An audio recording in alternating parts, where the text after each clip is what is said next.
ಕೇಂದ್ರ ಸಚಿವರು, ಮತ್ತೊಬ್ಬರು ರಾಜ್ಯದ ಉಪಮುಖ್ಯಮಂತ್ರಿ. ಇಬ್ಬರು ಘಟಾನುಘಟಿ ನಾಯಕರ ಮಧ್ಯೆ ಈಗ ಅನುಭವದ ಸಮರ ಜೋರಾಗಿದೆ. ಸಿಎಂ ಗದ್ದುಗೆ ಹಿಡಿಯಲು ಹವಣಿಸುತ್ತಿರುವ ಡಿಕೆ ಶಿವಕುಮಾರ್ ಟೀಮ್ ಅದಕ್ಕೆ ಅಂತಾನೆ ಒಂದು ಡೆಡ್ಲೈನ್ ಹಾಕಿಕೊಂಡು ಕುಳಿತಿದೆ. ಪೊಲೀಸರ ಮುಂದೆ ಪರಾಕ್ರಮ ತೋರಿದ ಪುಡಾರಿಗಳಿಗೆ ಪೊಲೀಸರು ಪಾಠ ಕಲಿಸಿದ್ದಾರೆ.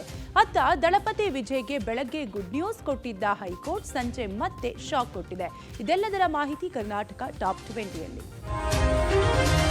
ಬೀದಿ ನಾಯಿಗಳ ಡೆಡ್ಲಿ ಅಟ್ಯಾಕ್ಗೆ ಕೋಲಾರದ ಜನ ಬೆಚ್ಚಿ ಬಿದ್ದಿದ್ದಾರೆ. ಕೋಲಾರ ಜಿಲ್ಲೆಯ ಮುಳಬಾಗಿಲು ನಗರದ ಡಿವಿಜಿ ಕಾಲೋನಿಯಲ್ಲಿ 3 ಮಕ್ಕಳನ್ನು ಅಡ್ಡಗಟ್ಟಿ ದಾಳಿಗೆ ಬೀದಿ ನಾಯಿಗಳು ಮುಂದಾಗಿವೆ. ಈ ವೇಳೆ ಅಲ್ಲಿಯೇ ಇದ್ದ ಜನ ನಾಯಿಗಳನ್ನು ಓಡಿಸಿದ್ದಾರೆ. ಬೀದಿ ನಾಯಿಗಳ ದಾಳಿಯಿಂದ ಸ್ವಲ್ಪದರಲ್ಲೇ ಮಕ್ಕಳು ಪಾರಾಗಿದ್ದಾರೆ. ಇನ್ನು ಬೆಳಗಾವಿಯಲ್ಲೂ ಇದೇ ರೀತಿಯ ಪರಿಸ್ಥಿತಿ. ಕಳೆದೊಂದು ವಾರದಲ್ಲಿ ಅಜಂನಗರ, ಖಾಸಬಾಗದ ಜೋಶಿಮಾಳ ಬಸ್ ನಿಲ್ದಾಣಗಳಲ್ಲಿ ನಾಯಿಗಳ ಹಾವಳಿ ಹೆಚ್ಚಾಗಿದೆ. ಬಸ್ ನಿಲ್ದಾಣದಲ್ಲಿ ಪ್ರಯಾಣಿಕರನ್ನ ಬೆಂಬಿಡದೆ ಬೀದಿ ನಾಯಿಗಳು ಕಾಡುತ್ತಿವೆ.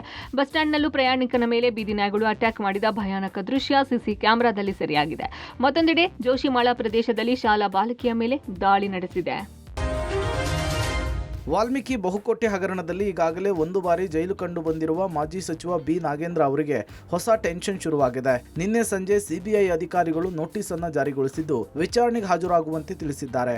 ಇದರಿಂದ ಮಾಜಿ ಸಚಿವರಿಗೆ ಮತ್ತೊಮ್ಮೆ ಬಂಧನದ ಭೀತಿ ಎದುರಾಗಿದೆ. ವಾಲ್ಮೀಕಿ ಪರಿಶಿಷ್ಟ ಪಂಗಡಗಳ ಅಭಿವೃದ್ಧಿ ನಿಗಮದಲ್ಲಿನ ಬಹುಕೋಟಿ ಹಣ ದುರ್ಬಳಕೆಯ ಪ್ರಕರಣಕ್ಕೆ ಸಂಬಂಧಪಟ್ಟಂತೆ ಇಡಿ ಅಧಿಕಾರಿಗಳು ಒಂದು ರೌಂಡ್ ವಿಚಾರಣೆ ನಡೆಸಿದ್ದು ಆಗಿದೆ. ನಿಗಮದ ಯೂನಿಯನ್ ಬ್ಯಾಂಕ್ ಆಫ್ ಇಂಡಿಯಾದಲ್ಲಿ ಖಾತೆ ಹೊಂದಿದ್ದು ಅದರಲ್ಲಿದ್ದಂತಹ ಹಣ ದುರ್ಬಳಕೆಯಾಗಿತ್ತು. 2024 ಫೆಬ್ರವರಿ 21ರಿಂದ 2024 ಮೇ 6ರ ನಡುವೆ 84 ಕೋಟಿ ರೂಪಾಯಿ ಹಣವನ್ನ ಅಕ್ರಮವಾಗಿ ವರ್ಗಾವಣೆ ಮಾಡಲಾಗಿತ್ತು. ನಂತರ ಖಾತೆಯಿಂದ ಹಣವನ್ನ ಹಿಂಪಡೆಯಲಾಗಿತ್ತು.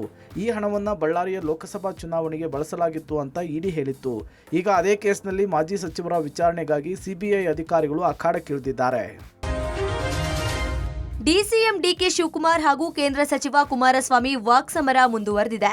ಎಚ್ಡಿಕೆಗಿಂತ ನನಗೆ ಹೆಚ್ಚು ಅನುಭವ ಎಂದ ಡಿಕೆ ಶಿವಕುಮಾರ್ ಹೇಳಿಕೆಗೆ ಕೇಂದ್ರ ಸಚಿವ ಎಚ್ಡಿ ಕುಮಾರಸ್ವಾಮಿ ಎಕ್ಸ್ ಖಾತೆಯಲ್ಲಿ ಕೌಂಟರ್ ಕೊಟ್ಟಿದ್ದಾರೆ.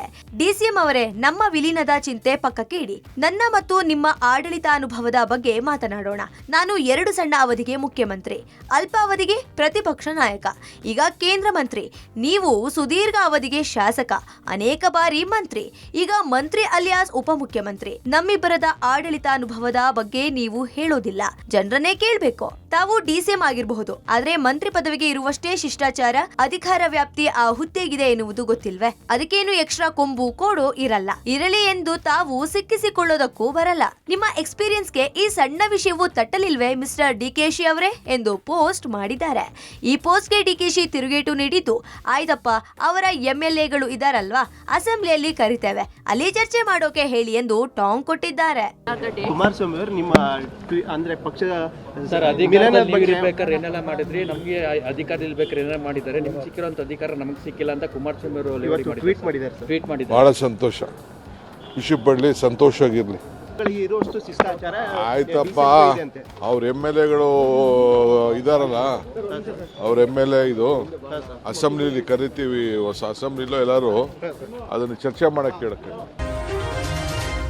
ರಾಜ್ಯ ಕಾಂಗ್ರೆಸ್ನಲ್ಲಿ ಪವರ್ ಫೈಟ್ ನಿರ್ಣಾಯಕ ಹಂತಕ್ಕೆ ತಲುಪಿದೆ. ಸಿಎಂ ಡಿಸಿಎಂ ದೆಹಲಿ ಯಾತ್ರೆಗೆ ಬಹುತೇಕ ದಿನಾಂಕ ಫಿಕ್ಸ್ ಆಗಿದೆ. ಜನವರಿ 16 ಮತ್ತು 17 ಸಿಎಂ ಹಾಗೂ ಡಿಸಿಎಂ ಎರಡೂ ಬಣಕ್ಕೆ ನಿರ್ಣಾಯಕವಾಗಿದೆ. ಸಿಎಂ ಸಿದ್ದರಾಮಯ್ಯ ಬತ್ತಳಿಕೆಯಲ್ಲಿ ಅಸ್ತ್ರಗಳು ಹೆಚ್ಚಾಗಿವೆ. ಈ ಹಂತದಲ್ಲಿ ಸಂಪುಟ ಪುನರ್ರಚನೆ ಅಸ್ತ್ರವನ್ನ ಹೈಕಮಾಂಡ್ ಮುಂದಿಡಬಹುದು. ಪವರ್ ಶೇರಿಂಗ್ ವಿಚಾರ ಪ್ರಸ್ತಾಪ ಆದರೆ ದಾಖಲೆ ಬಜೆಟ್ ಮಂಡನೆ ವಿಚಾರ ಪ್ರಸ್ತಾಪಿಸಬಹುದು. ಮೇವರೆಗೆ ಹೋದರೆ 3 ವರ್ಷ ಪೂರೈಕೆ ದಾಳ ಉರುಳಿಸಬಹುದು. ಮೇ ಪಂಚರಾಜ್ಯ ಚುನಾವಣೆ ಇದೆ ಎಂಬ ದಾಳವನ್ನು ಉರುಳಿಸಬಹುದು. ಇನ್ನೊಂದೆಡೆ ಡಿಸಿಎಂ ಕೂಡ ತಮ್ಮದೇ ಲೆಕ್ಕಾಚಾರ ಹಾಕಿಕೊಂಡಿದ್ದಾರೆ. ಕೊಟ್ಟ ಮಾತು ಉಳಿಸಿಕೊಳ್ಳಿ ಎಂದು ಹೈಕಮಾಂಡ್ ಮುಂದೆ ಪಟ್ಟು ಹಿಡಿಯಬಹುದು. ಆಡಿದ ಮಾತು ನೆನಪಿಸಿ ಆಡಿದ ಮಾತಿನಂತೆ ಅವಕಾಶ ಮಾಡಿಕೊಡಿ ಎಂದು ಸಿಎಂ ಬಳಿ ನೇರವಾಗಿ ಮಾತನಾಡಬಹುದು. ಪವರ್ ಶೇರಿಂಗ್ ಮಾತು ಯಾವಾಗ ಈಡೇರಿಸುತ್ತೀರಾ ಸ್ಪಷ್ಟವಾಗಿ ತಿಳಿಸಿ ಎಂದು ಹೈಕಮಾಂಡ್ ಮುಂದೆ ಪಟ್ಟು ಹಿಡಿಯಬಹುದು. ಕಾಂಗ್ರೆಸ್ನಲ್ಲಿ ಕುರ್ಚಿ ಫೈಟ್ ಮುಗಿದಿಲ್ಲ. ಹೈಕಮಾಂಡ್ ಮೌನ, ಸಿದ್ದರಾಮಯ್ಯ ವಿಶ್ವಾಸದ ನಡುವೆಯೂ ಪವರ್ ಶೇರಿಂಗ್ ಜಪ ಜೋರಾಗಿದೆ. ಡಿಕೆಶಿ ಬೆಂಬಲಿತ ಶಾಸಕರು ಮರಳಿ ಯತ್ನವ ಮಾಡು ಎಂಬ ಕಸರತ್ತು ಜೋರಾಗಿದೆ. ಸಂಕ್ರಾಂತಿ ನಂತರ 3ನೇ ರೌಂಡ್ ದೆಹಲಿ ಪರೇಡ್ಗೆ ಡಿಕೆಶಿ ಟೀಮ್ ರೆಡಿಯಾಗಿದೆ. ಸಂಕ್ರಾಂತಿ ಮುಗಿದ ಬೆನ್ನಲ್ಲೇ ದೆಹಲಿಗೆ ತೆರಳಲು ಡಿಕೆಶಿ ಆಪ್ತ ಶಾಸಕರು ತಯಾರಿ ನಡೆಸಿದ್ದು, ಹೈಕಮಾಂಡ್ ನಾಯಕರನ್ನು ಭೇಟಿ ಮಾಡಿ ಕುರ್ಚಿಗಾಗಿ ಹಕ್ಕುತ್ತಾಯ ಮಂಡಿಸುವ ಸಾಧ್ಯತೆ ಇದೆ. ಈ ಹಿಂದೆ ನವೆಂಬರ್ 20ರ ಬಳಿಕ 2 ಸಲ ಡಿಕೆ ಕ್ಯಾಂಪ್ ದೆಹಲಿಗೆ ಪರೇಡ್ ನಡೆಸಿತ್ತು. ಆ ಸಂದರ್ಭದಲ್ಲಿ ದೆಹಲಿ ಟೂರ್ಗೆ ಕಾಂಗ್ರೆಸ್ ಪಾಳೆಯದಲ್ಲೇ ಭಾರಿ ಸಂಚಲನ ಸೃಷ್ಟಿಸಿತ್ತು. ಅಂದು ವರಿಷ್ಠರ ಸೂಚನೆ ಮೇರೆಗೆ ದೆಹಲಿಯಿಂದ ಬೆಂಗಳೂರಿಗೆ ಬಂದ ಎಐಸಿಸಿ ಅಧ್ಯಕ್ಷ ಮಲ್ಲಿಕಾರ್ಜುನ ಖರ್ಗೆ ಅಭಿಪ್ರಾಯ ಸಂಗ್ರಹಿಸಿದ್ದರು. ಬ್ರೇಕ್ಫಾಸ್ಟ್ ಮೀಟಿಂಗ್ ಮೂಲಕ ಗೊಂದಲಕ್ಕೆ ತಾತ್ಕಾಲಿಕವಾಗಿ ತೆರೆ ಎಳೆದಿದ್ದರು. ಕೋಲ್ಕತ್ತಾದಲ್ಲಿ ದೀದಿ ವರ್ಸಸ್ ಇಡಿ ಕಾದಾಟ ಜೋರಾಗಿದೆ. ಚುನಾವಣೆ ಸಂದರ್ಭದಲ್ಲೇ ದಾಳಿ ನಡೆಸುವ ಮೂಲಕ ಇಡಿ ಷಡ್ಯಂತ್ರ ನಡೆಸಿದೆ ಅಂತ ಟಿಎಂಸಿಯ ಸಂಸದರು ಗೃಹ ಸಚಿವ ಅಮಿತ್ ಶಾ ಮನೆ ಮುಂದೆ ಪ್ರತಿಭಟನೆಗೆ ಯತ್ನಿಸಿದೆ. ಈ ವೇಳೆ ದೆಹಲಿ ಪೊಲೀಸರು ಪ್ರತಿಭಟನಾಕಾರರನ್ನು ವಶಕ್ಕೆ ಪಡೆದಿದ್ದಾರೆ. ಇನ್ನು ಜಾರಿ ನಿರ್ದೇಶನಾಲಯದ ದಾಳಿಯ ಸಂದರ್ಭದಲ್ಲಿ ಪಶ್ಚಿಮ ಬಂಗಾಳ ಮುಖ್ಯಮಂತ್ರಿ ಮಮತಾ ಬ್ಯಾನರ್ಜಿ, ಚುನಾವಣಾ ಸಲಹೆಗಾರ ಐಪಿಎಸಿ ಮುಖ್ಯಸ್ಥ ಪ್ರತೀಕ್ ಜೈನ್ ಮನೆ ಮತ್ತು ಅವರ ಕಚೇರಿಗಳಿಂದ ಲ್ಯಾಪ್ಟಾಪ್, ಫೋನ್ ಮತ್ತು ಹಲವು ದಾಖಲೆಗಳೊಂದಿಗೆ ಹೊರ ನಡೆದಿದ್ದಾರೆ ಎಂದು ಕೇಂದ್ರ ತನಿಖಾ ಸಂಸ್ಥೆ ಇಡಿ ಆರೋಪಿಸಿದೆ. ಮುಖ್ಯಮಂತ್ರಿಯಾಗಿದ್ದರೂ ಮಮತಾ ಬ್ಯಾನರ್ಜಿ ತನಿಖೆಗೆ ಅಡ್ಡಿಪಡಿಸುತ್ತಿದ್ದಾರೆ ಎಂದು ಎಫ್ಐಆರ್ ದಾಖಲಿಸಿದೆ. ಕಲ್ಲಿದ್ದಲು ಕಳ್ಳಸಾಗಣೆ ಮತ್ತು ಹಣ ವರ್ಗಾವಣೆಯಲ್ಲಿ ಭಾಗಿಯಾದವರನ್ನು ರಕ್ಷಿಸುತ್ತಿದ್ದಾರೆ ಎಂದು ಆರೋಪಿಸಿ ಕೋಲ್ಕತ್ತಾ ಹೈಕೋರ್ಟ್ಗೆ ಅರ್ಜಿ ಸಲ್ಲಿಸಿದೆ. ಸೊಸೆಗೆ ಕೆಲಸ ಕೊಟ್ಟಿಲ್ಲ ಎಂದು ಅಂಗನವಾಡಿ ಕೇಂದ್ರಕ್ಕೆ ಜಾಗ ಕೊಟ್ಟ ಮಾಲೀಕನೇ ಬೀಗ ಹಾಕಿರುವ ಘಟನೆ ಬೆಳಗಾವಿ ಜಿಲ್ಲೆ ರಾಯಭಾಗ ತಾಲೂಕಿನ ನಂದಿಕುರಳಿ ಗ್ರಾಮದ ವಂಜೇರಿ ತೋಟದಲ್ಲಿ ನಡೆದಿದೆ.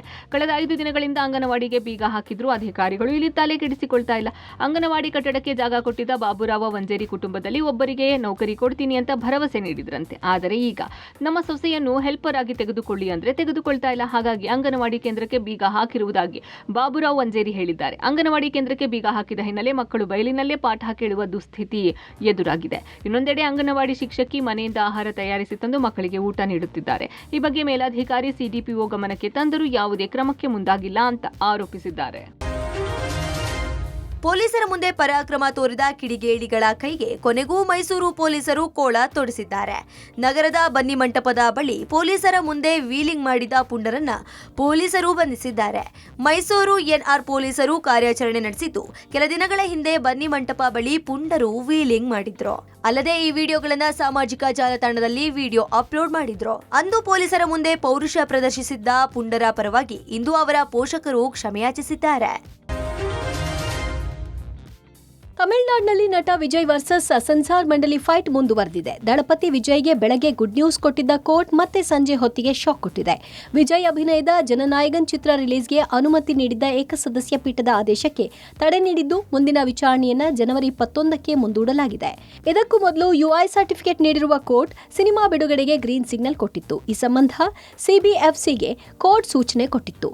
ಎಲ್ಲವೂ ಅಂದುಕೊಂಡಂತೆ ಆಗಿದ್ರೆ ಇಂದು 5,000 ಸ್ಕ್ರೀನ್ಗಳಲ್ಲಿ ಸಿನಿಮಾ ರಿಲೀಸ್ ಆಗಬೇಕಿತ್ತು. ಆದರೆ ಸೆನ್ಸಾರ್ ಮಂಡಳಿ 5 ಪೈಕಿ ಒಬ್ಬರು ಜನನಾಯಕನ್ ಸಿನಿಮಾ ಬಿಡುಗಡೆಗೆ ಆಕ್ಷೇಪ ವ್ಯಕ್ತಪಡಿಸಿದರು. ಆಸ್ಕರ್ ವೇದಿಕೆಯಲ್ಲಿ ಹೊಂಬಾಳೆ ಫಿಲ್ಮ್ಸ್ ಸದ್ದು ಮಾಡುವ ಸಮಯ ಹತ್ತಿರ ಬಂದಿದೆ. ನಟ ರಿಷಬ್ ಶೆಟ್ಟಿ ನಿರ್ದೇಶಿಸಿ ನಟಿಸಿರುವ ಕಾಂತಾರ ಚಾಪ್ಟರ್ 1 ಆಸ್ಕರ್ ರೇಸ್ಗೆ ಪ್ರವೇಶಿಸಿದೆ. ಹೊಂಬಾಳೆ ಬ್ಯಾನರ್ನ ಮತ್ತೊಂದು ಸಿನಿಮಾ ಮಹಾವತಾರ ನರಸಿಂಹ ಚಿತ್ರ ಕೂಡ ಅಧಿಕೃತವಾಗಿ ಆಸ್ಕರ್ ರೇಸ್ಗೆ ಇಳಿದಿದೆ. 201 ಸಿನಿಮಾಗಳ ಪಟ್ಟಿಯಲ್ಲಿ ಕಾಂತಾರ ಹಾಗೂ ಮಹಾವತಾರ ಸಿನಿಮಾ 2 ಇದೆ. ಹೊಂಬಾಳೆಯಿಂದ ಆಸ್ಕರ್ಗೆ ಪ್ರತ್ಯೇಕ ಅರ್ಜಿ ಸಲ್ಲಿಕೆಯಾಗಿದ್ದು, ಇದೊಂದು ಮರೆಯಲಾರದ ಕ್ಷಣ ಅಂತ ಹೊಂಬಾಳೆ ಬ್ಯಾನರ್ ಹೇಳಿಕೊಂಡಿದೆ. ಈ ವರ್ಷದ ಆಸ್ಕರ್ ಜನರಲ್ ಎಂಟ್ರಿ ಲಿಸ್ಟ್ನಲ್ಲಿ ಕಾಣಿಸಿಕೊಂಡ 5 ಭಾರತೀಯ ಚಿತ್ರಗಳಲ್ಲಿ 2 ಹೊಂಬಾಳೆ ಫಿಲ್ಮ್ಸ್ ಬ್ಯಾನರ್ ಸಿನಿಮಾ ಅನ್ನೋದು ಮತ್ತೊಂದು ವಿಶೇಷ. ಅತ್ಯುತ್ತಮ ನಟ, ಅತ್ಯುತ್ತಮ ನಟಿ, ಅತ್ಯುತ್ತಮ ನಿರ್ಮಾಪಕ, ಅತ್ಯುತ್ತಮ ನಿರ್ದೇಶಕ, ಅತ್ಯುತ್ತಮ ಮೂಲ ಚಿತ್ರಕಥೆ, ಅತ್ಯುತ್ತಮ ನಿರ್ಮಾಣ ವಿನ್ಯಾಸ ಮತ್ತು ಅತ್ಯುತ್ತಮ ಛಾಯಾಗ್ರಹಣ ಸೇರಿದಂತೆ ಪ್ರಮುಖ ಆಸ್ಕರ್ ವಿಭಾಗಗಳಲ್ಲಿ ಪರಿಗಣನೆಗೆ ಒಳಪಟ್ಟಿರುವುದು ಸಂತಸದ ಸಂಗತಿ.